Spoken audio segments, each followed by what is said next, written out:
Bom dia a todos que nos assistem agora pela internet. Estamos aqui no Centro Espírita Chico Xavier para a nossa palestra pública de domingo. Peço a todos que acerenem a mente, o corpo e o coração, que levemos nosso pensamento ao alto, a fim de que possamos entrar em contato com a espiritualidade amiga, com Deus, pedindo a Ele que nos conceda momentos de paz, de tranquilidade, de harmonia, para nos sintonizarmos ao seu amor, e que assim possamos estar abertos a novas reflexões, novas ponderações, e abertos ao conhecimento que a doutrina espírita nos vem conceder, nos vem oportunizar, essa chave bendita que nos abre os olhos à realidade do mundo espiritual. Que as luzes, as bênçãos e a paz de nosso Pai, de infinita bondade e misericórdia, recaia sobre todos nós e nos acompanhe nesse propósito. Que assim seja. Muito bem, gente. É uma satisfação estar aqui de novo com vocês. Agradeço ao convite da casa de José Augusto, de estar novamente aqui. Agradeço a confiança, agradeço a consideração. E é sempre muito bom estar de volta aqui à casa para compartilhar esses resultados, dos nossos estudos, expor essas considerações. A doutrina espírita, como consolador prometido pelo Cristo, ele nos dá todas as respostas que necessitamos para compreender a nossa origem, a nossa responsabilidade na vida, nos dá a chave da compreensão da nossa realidade como espíritos imortais, nosso propósito e nossa finalidade na obra da criação. E as palestras de domingo, em especial, me são muito caras porque elas permitem com que a gente explore diversos assuntos, E particularmente diante de toda a situação que nós estamos passando, esses momentos desafiadores, justamente me veio à mente a necessidade de perceber, de estudar e de considerar o que Deus tem nos dito a respeito dessas dificuldades, desse momento tão desafiador. E a palavra que vem à mente é mudança, transformação, É justamente isso que me motivou a utilizar a máxima simplificada, da lei da conservação de massa, popularizada entre nós por Lavoisier, Na natureza nada se cria, nada se perde, tudo se transforma. E no livro Consolador, Emmanuel vem nos esclarecer que, na questão número 11, que em verdade o espírito humano não cria a vida, atributo de Deus, fonte de criação infinita e incessante. Contudo, se o homem não pode criar o fluido da vida, nada se perde na obra de Deus em torno dele, porque todas as substâncias se transformam na evolução para o mais alto. Então essa é a máxima que nos inspirou nesse estudo de hoje. O bom de se estudar a doutrina espírita é que o estudo ele é reflexivo, A gente busca as respostas para nós mesmos. E nessas oportunidades que a gente tem para expor o resultado do nosso estudo, a gente troca essas ideias. O ideal é que nós estivéssemos aqui e compartilhássemos as nossas percepções a respeito desse assunto. Mas creio que nós, dentro de cada consciência de cada um, dentro do entendimento de cada um, das reflexões íntimas que a gente possa fazer nessa noite, que elas possam nos auxiliar de alguma forma a ampliarmos nossa compreensão a respeito das dificuldades pelas quais passamos, né?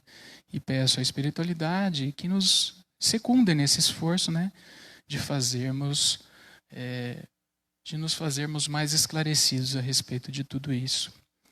E a doutrina espírita, né, a princípio eu pensei em explorar esse assunto sob a ótica da lei da destruição, mas eu vi que ele demanda uma reflexão muito mais ampla, né?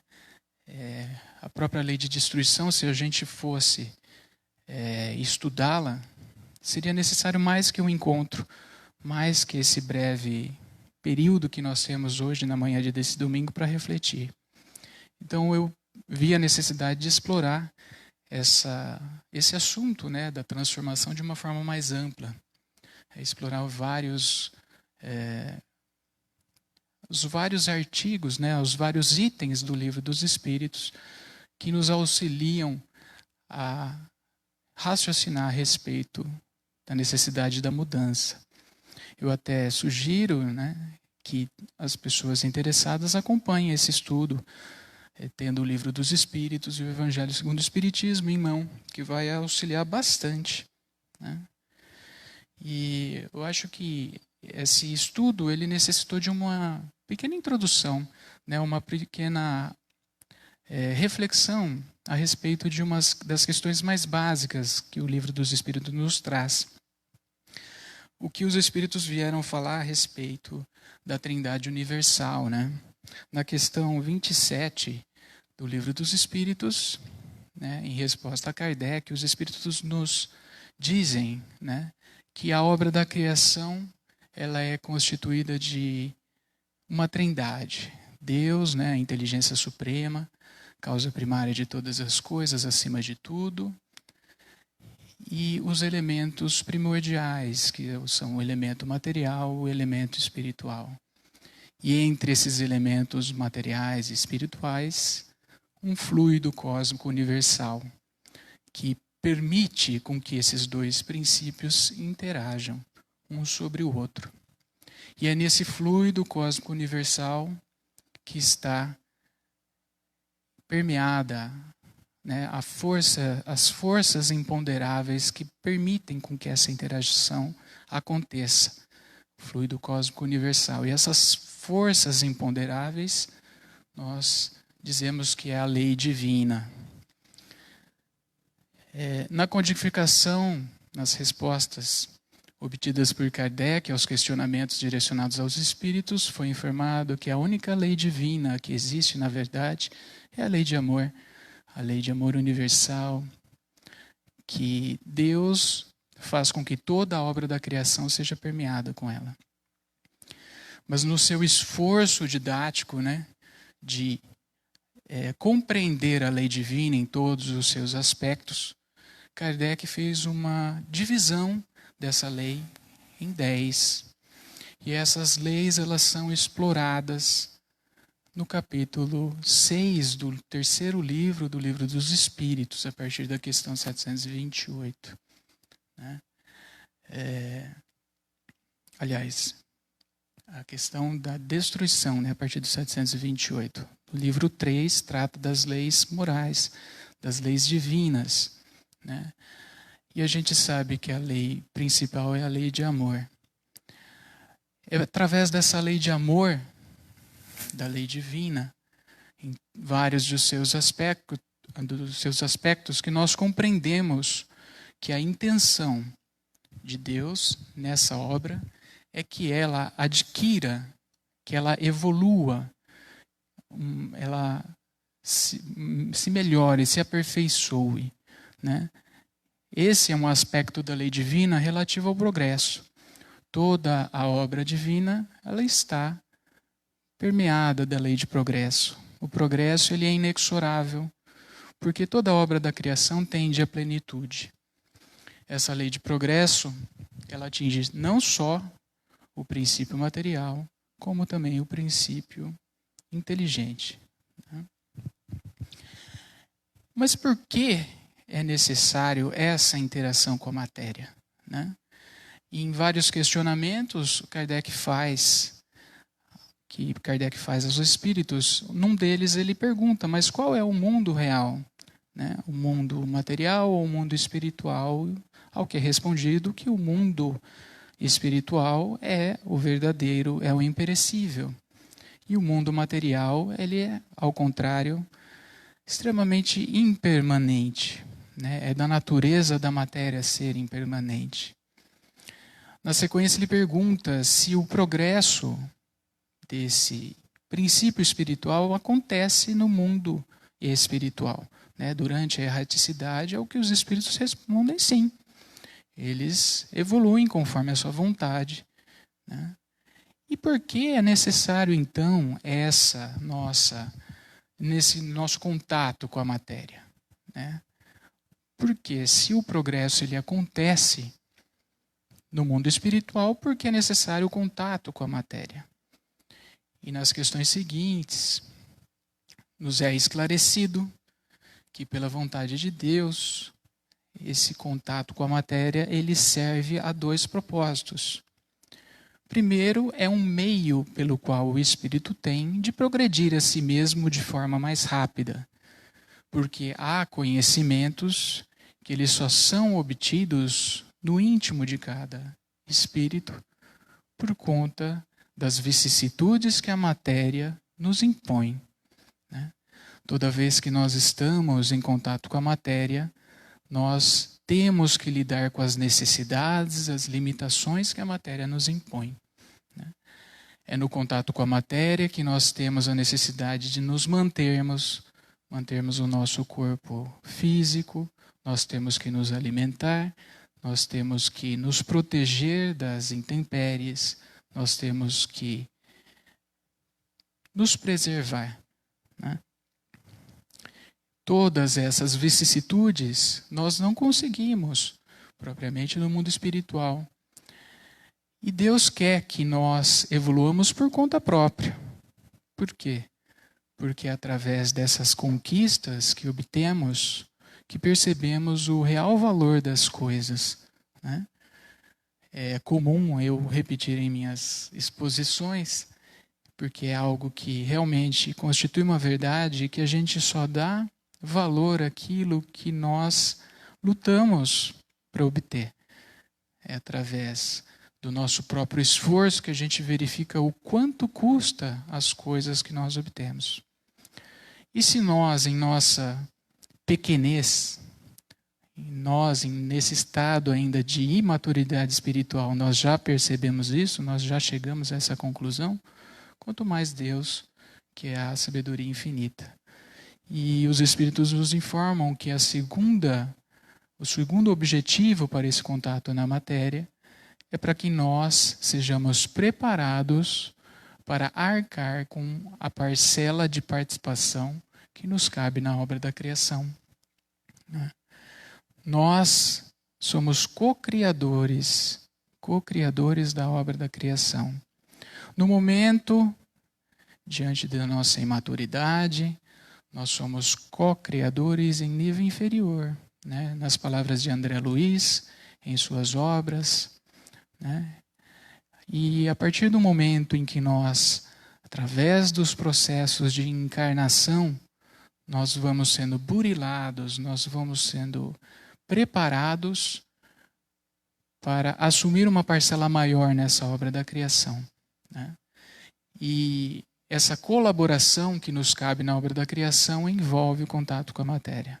Por esses dois motivos é que nós somos submetidos ao processo da encarnação. E uma das questões, né, os espíritos respondem a Kardec, ao questionamento de Kardec, que a encarnação é uma imposição. Né? E não é uma imposição seletiva. Né? Todos nós estamos sujeitos ao processo da encarnação. Porque todos nós devemos evoluir. Né? Essa reflexão é muito importante porque há várias doutrinas e várias pessoas entendem que a matéria é algo nocivo. Né? A matéria suscita desejos, suscita malversações, é através da matéria que nós sucumbimos.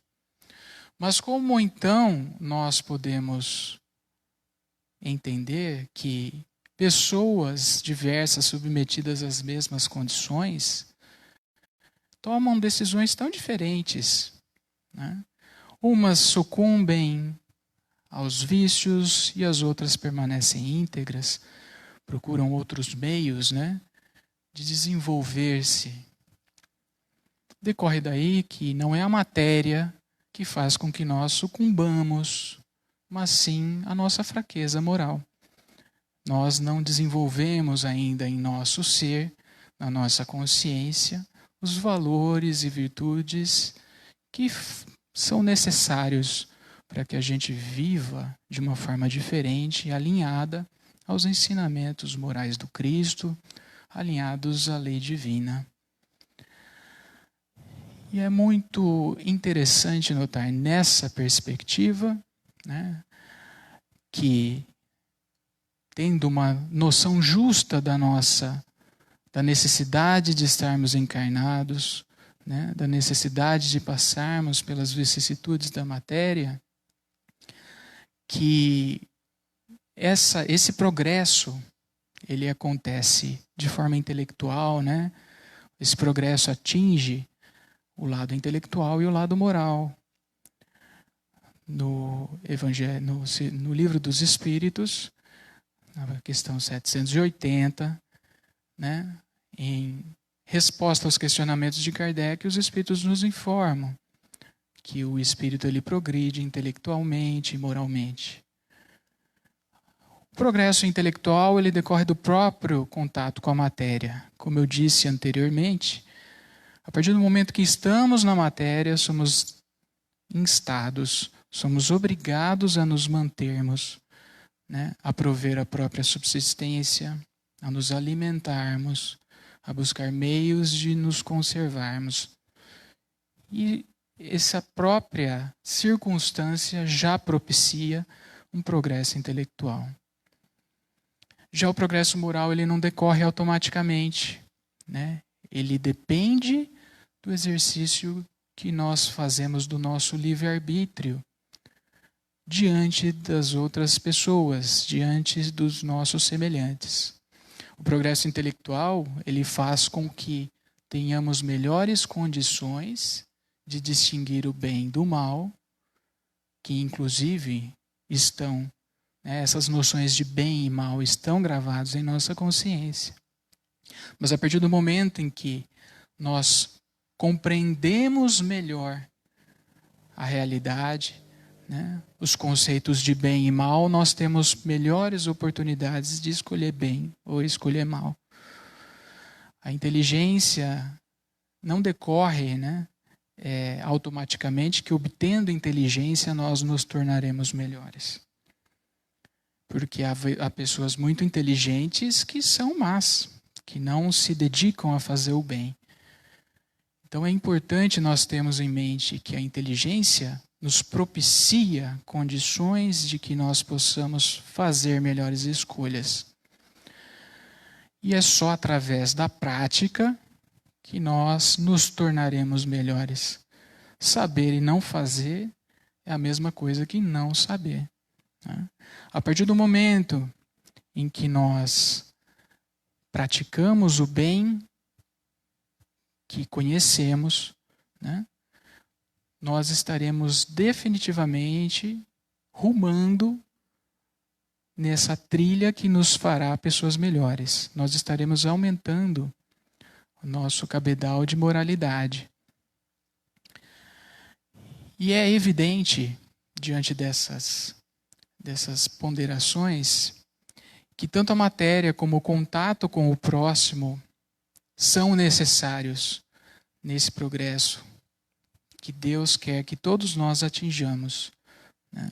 Mesmo porque o bem que se pretende que nós façamos, ele é feito em face do próximo, em face do outro. Então é óbvio que a matéria, longe de ser um motivo de perdição, é um instrumento. É um instrumento que Deus nos dá para que o nosso propósito seja atingido.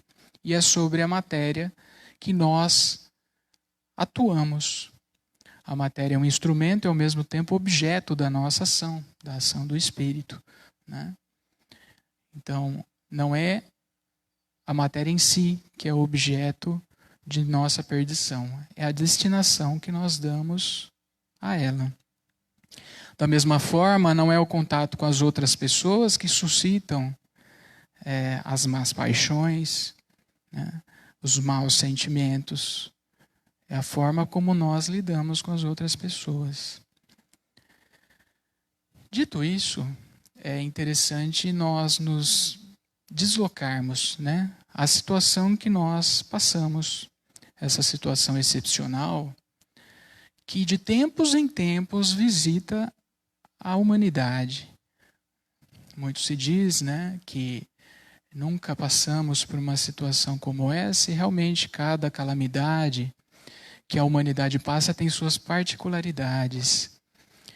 E a recente decorre justamente dessa integração que a humanidade tem trilhado. A humanidade ela nunca esteve tão integrada como está hoje. E essa é a destinação de todos nós, né? Essa é a destinação. O contato intenso que nós temos com os nossos irmãos de todas as partes do globo não é o problema, né?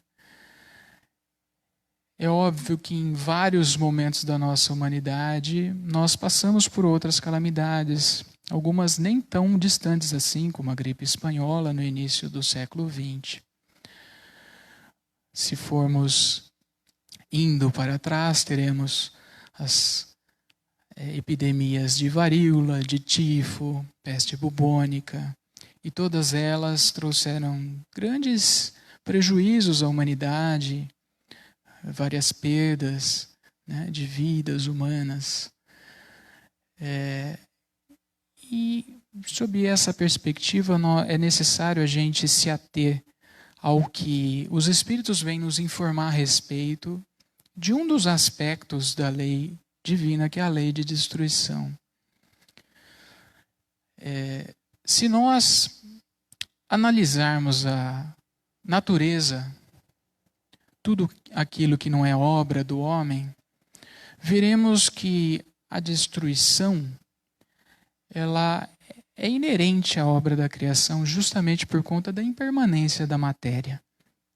Se nós nos atentarmos aos eventos siderais, nós sempre veremos conjuntos estelares nascendo e se extinguindo para dar lugar a outros corpos celestes, né? Estrelas que antes brilhavam com uma intensidade inimaginável se extinguem em poucos minutos. Pulsares, quasars e várias outras estruturas astronômicas seguem um roteiro, a bem dizer. O nosso sistema solar está seguindo esse roteiro. Teve seu início, está tendo seu desenvolvimento e mais cedo ou mais tarde vai se extinguir, né? E é muito interessante eu faço meu evangelho no lar aos domingos, né? Por sinal eu fiz antes de vir para cá, e depois de muito estudar o Evangelho segundo o Espiritismo, eu quis rumar para outras obras da codificação kardeciana, e eu decidi justamente pela Gênese, né? O 5º livro. E na semana passada eu passei justamente pelas fases geológicas, pelas eras geológicas, né? E é muito interessante, no capítulo 7, se eu não me engano, que é aquela referência que existe na Gênese bíblica a respeito dos dias, né? Que na verdade são eras geológicas.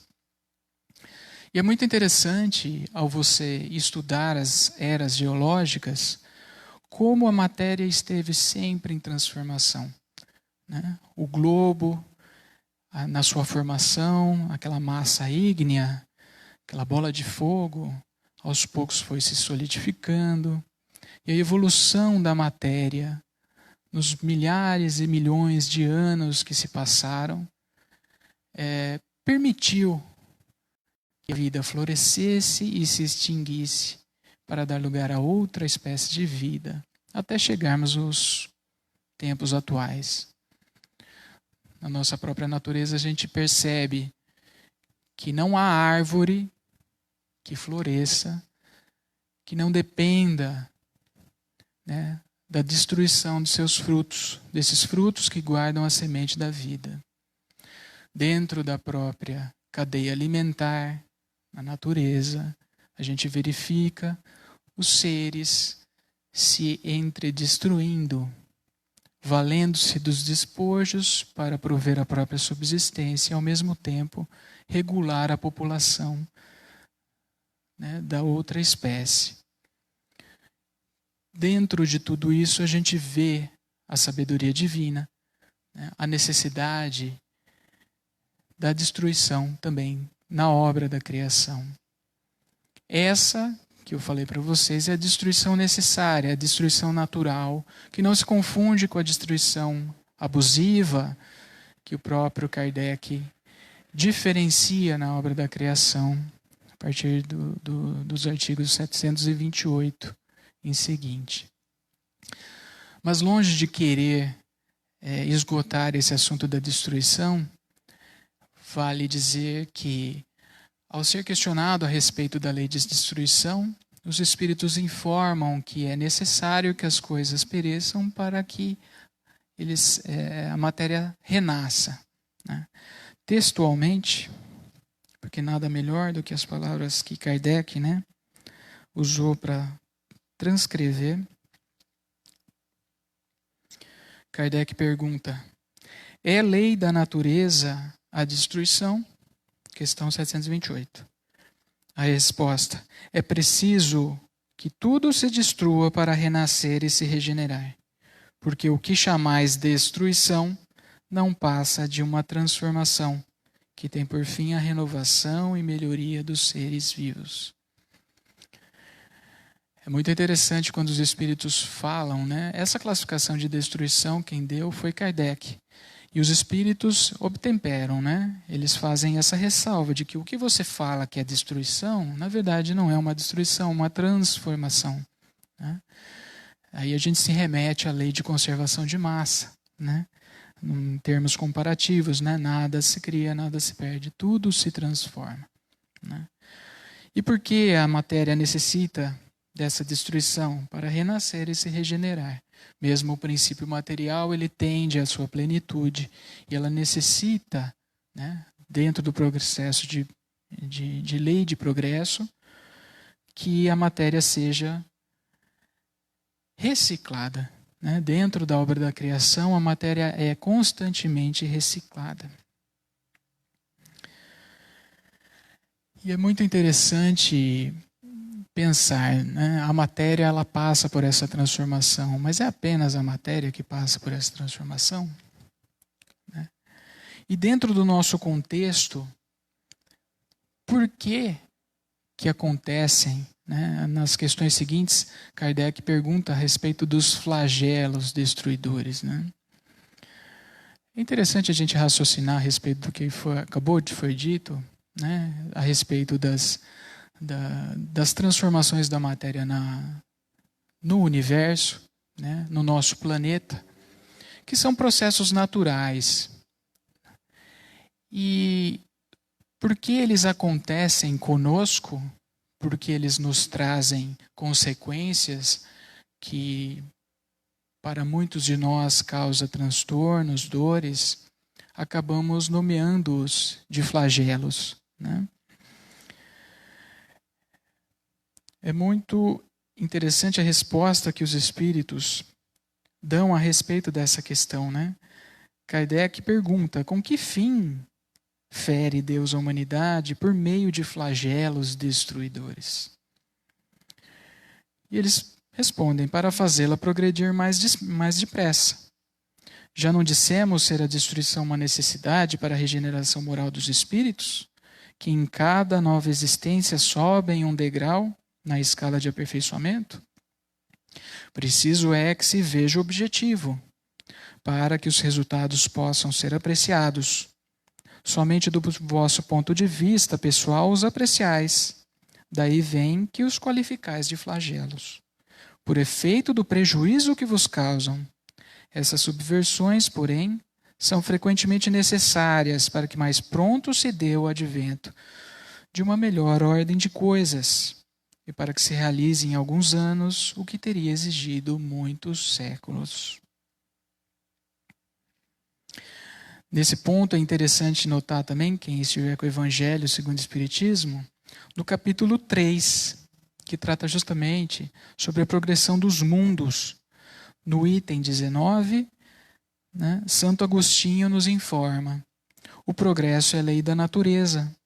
A essa lei, todos os seres da criação, animados e inanimados, foram submetidos pela bondade de Deus, quer que tudo que foram submetidos pela bondade de Deus, que quer que tudo se engrandeça e prospere.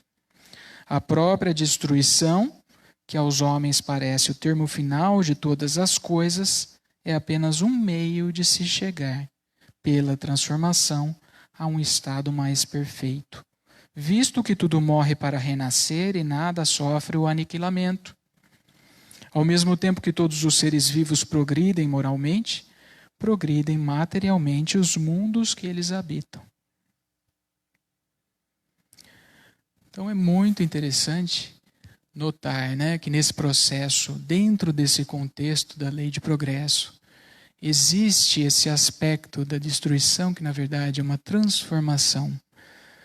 E é interessante notar que a transformação ela ocorre tanto, né, para o princípio material como para o princípio espiritual. E por que, né, nesse contexto do questionamento que o Kardec faz para os espíritos a respeito da lei de destruição, ele pergunta, mas teria alguma forma, né, por que eles são necessários? Por que esses flagelos são necessários para que essa evolução rápida aconteça? Não existem outros métodos, outro modo, né? Deus não teria uma outra forma de fazer com que esse progresso acontecesse? E a questão 738 é uma verdadeira...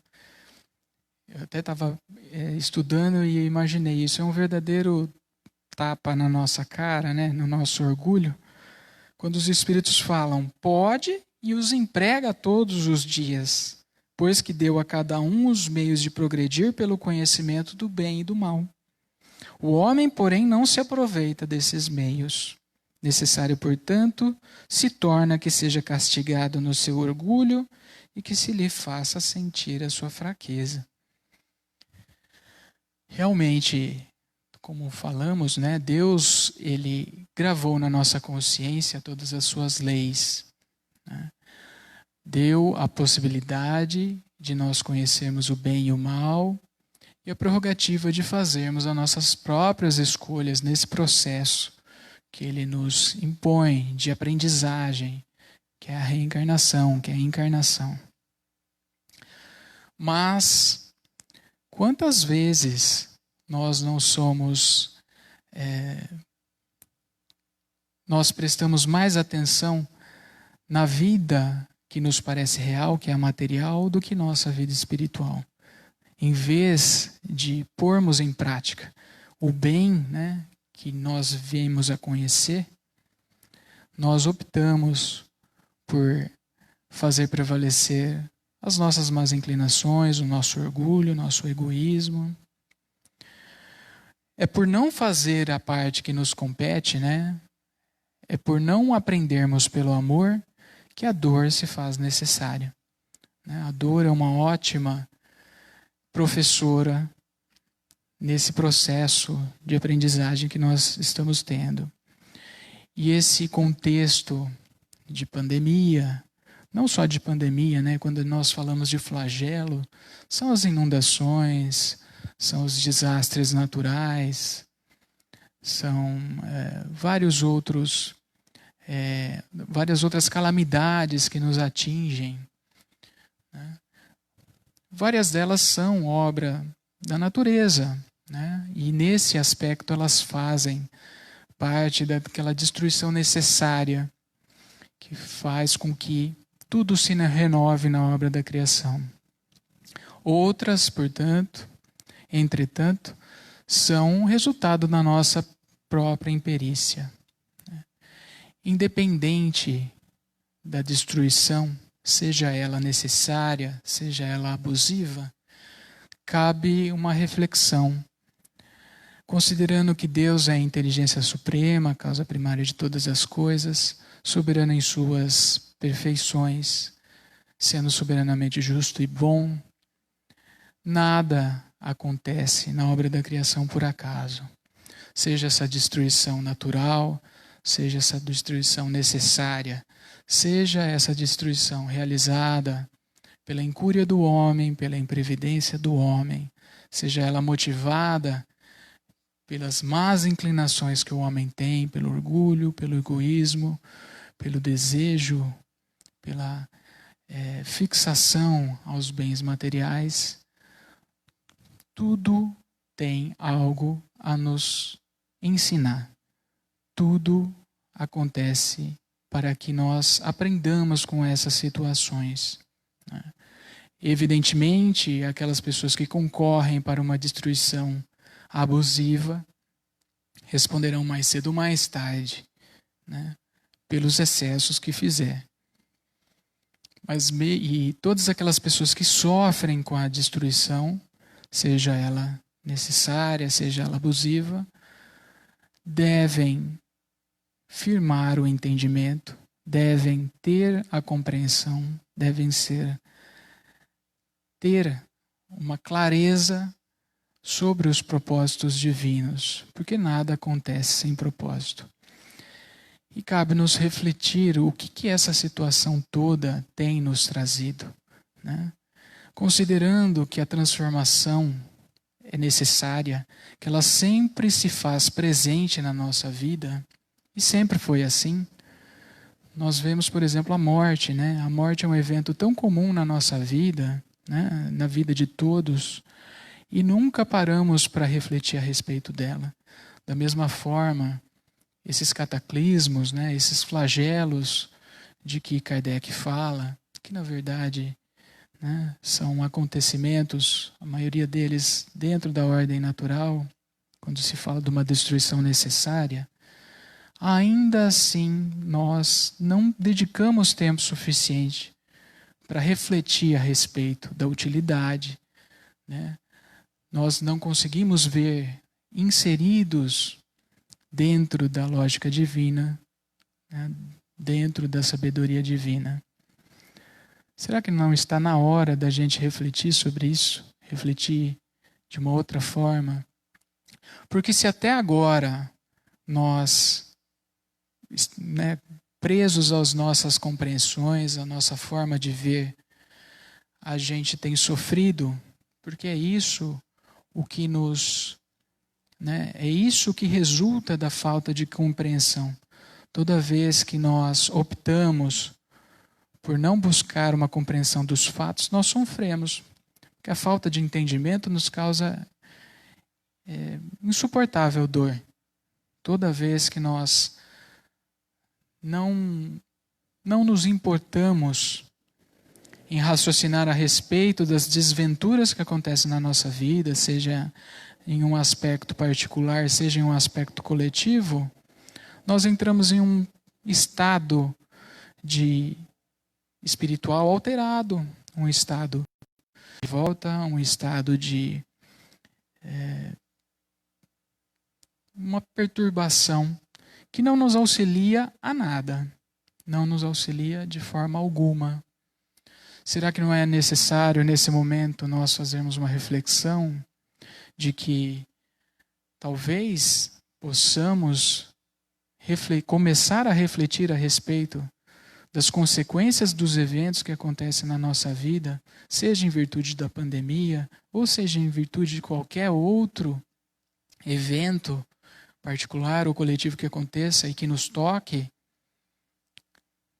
Será que não é o caso de nós abrirmos a nossa consciência, abrirmos o nosso entendimento, adotarmos uma postura aberta a esse tipo de questionamento, porque talvez não, com certeza, né, raciocinarmos sobre isso pode nos auxiliar a buscarmos uma paz de espírito que esteja nos faltando nesse momento. As destruições, as mudanças, elas sempre ocorrem na nossa vida e nós não podemos ignorá-la, né? Será que nesses dias em que somos convidados a permanecermos em nossos lares, em adotarmos posturas diferentes, será que temos feito o melhor nesse sentido? Será que não estamos fazendo parte do problema em vez da solução? É preciso que a gente questione com honestidade a respeito da nossa postura, a respeito das nossas atitudes nesse contexto, talvez único em nossa existência material, né? De praticarmos a caridade, praticarmos a fraternidade, praticarmos as virtudes, talvez, que precisamos, né? Tendemos muito ainda a cedermos ao nosso orgulho, ao nosso egoísmo, à nossa vaidade. Nós não pensamos nos outros, nós achamos que a satisfação das nossas necessidades é mais importante do que a gente considera a necessidade, né? Na verdade. Existe uma reflexão muito conveniente nesse ponto. Na questão 941 do Livro dos Espíritos, em que Kardec faz uma ponderação a respeito do homem carnal e do homem moral. É interessante fazer uma reflexão a respeito desse termo carnal. Esse termo ele aparece recorrentemente nas cartas de Paulo. E longe de significar que o problema é a matéria, Paulo ele se referia, ao dizer, né, a palavra carnal, àquelas pessoas que elegem a matéria como razão de vida. Aquele que constrói seus valores exclusivamente em cima da satisfação das necessidades materiais. Então existe uma diferença. Quando a gente fala homem carnal, é aquele homem que pauta a sua existência sobre a matéria. E o homem moral é aquele que pauta a sua existência sobre valores espirituais. E essa não é outra conclusão que Kardec faz na questão 941. Ele diz textualmente: o homem carnal, mais preso à vida corpórea do que à vida espiritual, tem na terra penas e gozos materiais. Sua felicidade consiste na satisfação fugaz de todos os seus desejos. Sua alma, constantemente preocupada e angustiada pelas vicissitudes da vida, se conserva numa ansiedade e numa tortura perpétuas.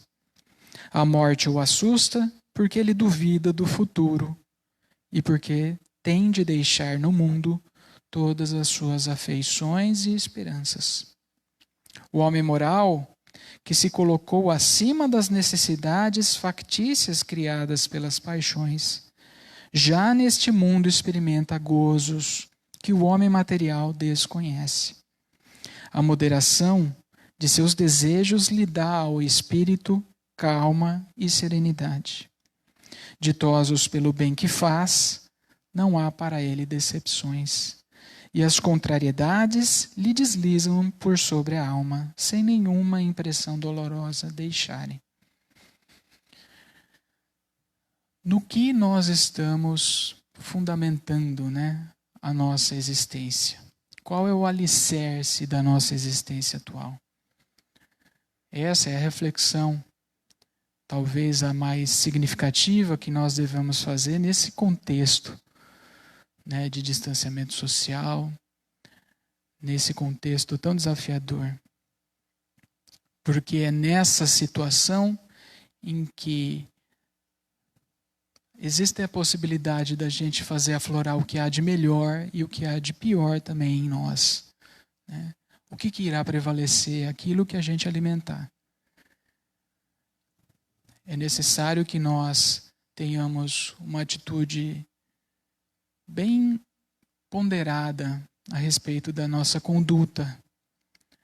Que sejamos honestos para conosco mesmo, humildes e reconheçamos o que a gente tem feito transparecer, né? O que nós temos cultivado nesses dias em que somos convidados a refletir sobre a nossa própria conduta perante nós mesmos, perante o próximo, perante a sociedade. Porque toda vez que nós fundamos a nossa existência em bens materiais, né? Nós, mais cedo ou mais tarde, só teremos decepção.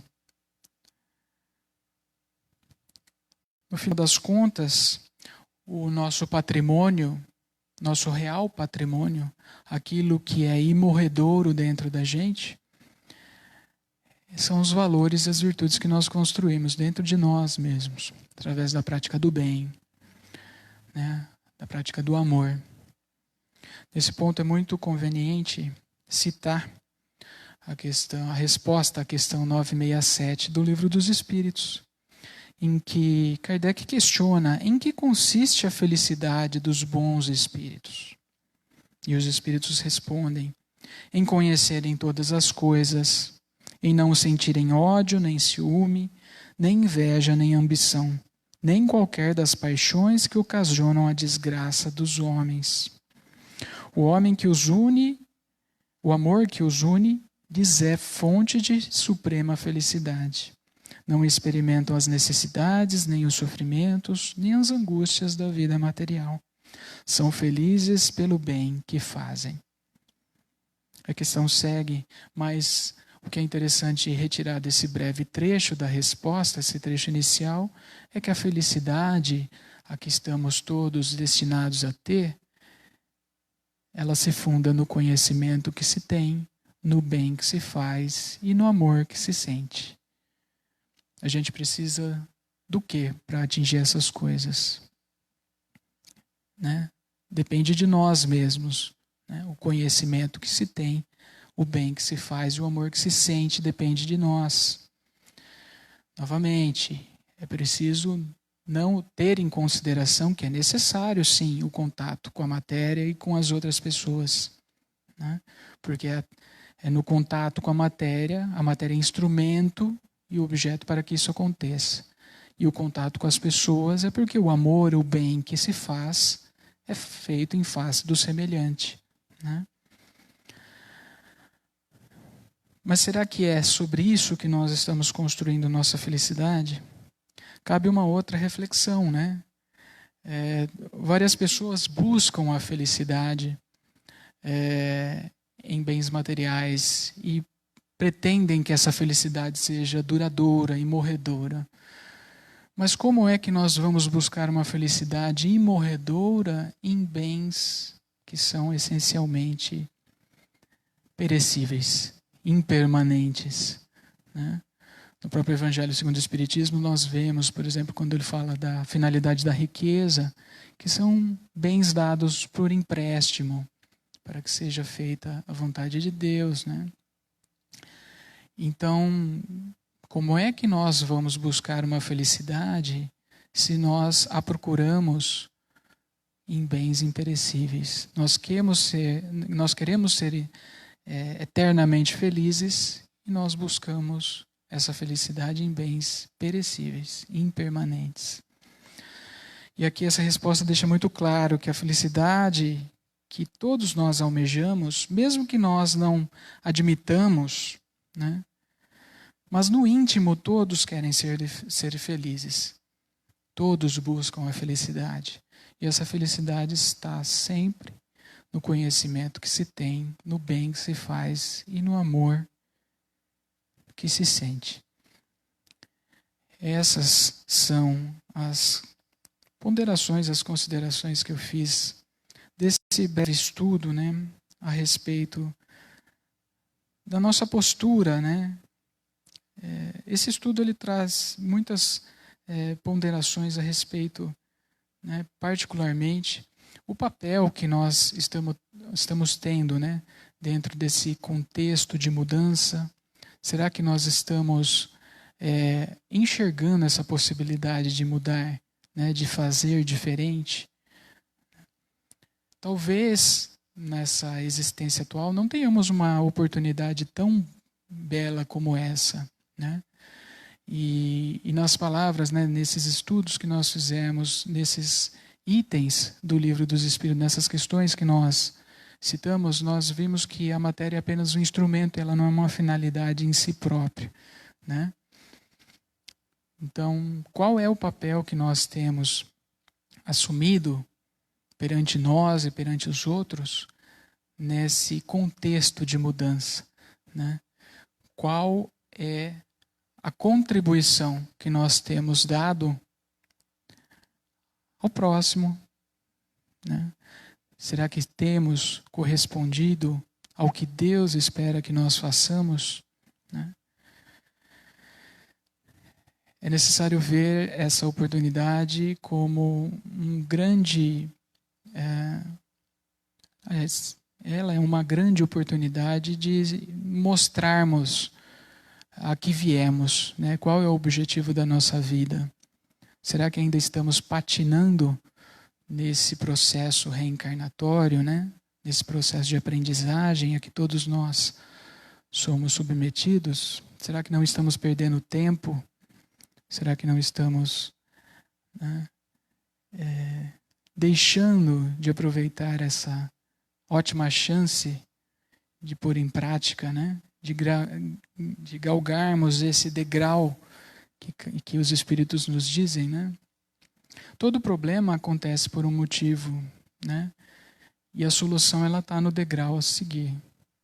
Cumpre a nós galgar esse degrau, né? Através da prática do bem e do amor. Acredito que seja essas as considerações que nós tínhamos a passar para vocês.